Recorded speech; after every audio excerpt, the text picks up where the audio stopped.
Bismillahirrahmanirrahim. Assalamualaikum warahmatullahi wabarakatuh. Alhamdulillah wa syukurillah wa ni'matillah la haula wa la quwata illa billah. Wa qala Allah, a'udzu billahi minasyaitonir rajim. Bismillahirrahmanirrahim. Ahasiban nasu ay yutraku ay yaqulu amanna wa hum la yuftanun. Shadaqallahu azim. Segala puji bagi Allah atas rahmat dan karunia kepada kita semua, sehingga pada hari yang mulia ini kita telah diberikan kesehatan dan kekuatan.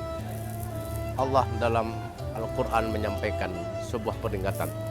Ahasiban nasu ayutraku ayakulu amanah. Pernahkah kalian mengira bahwa kalian hanya dibiarkan saja untuk berkata aman?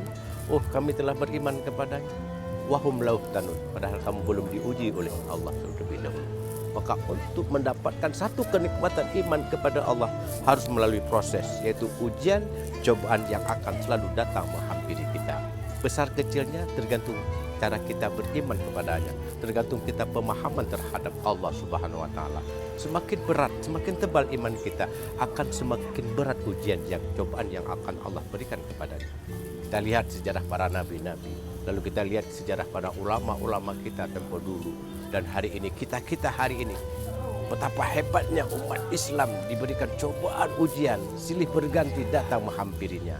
Namun hakikat kenikmatan iman itu hanyalah dengan ujian dan cobaan. Semoga kita akan senantiasa mampu menghadapi ujian dan cobaan yang datang menghampiri kita dengan cara kita berilmu kepada Allah.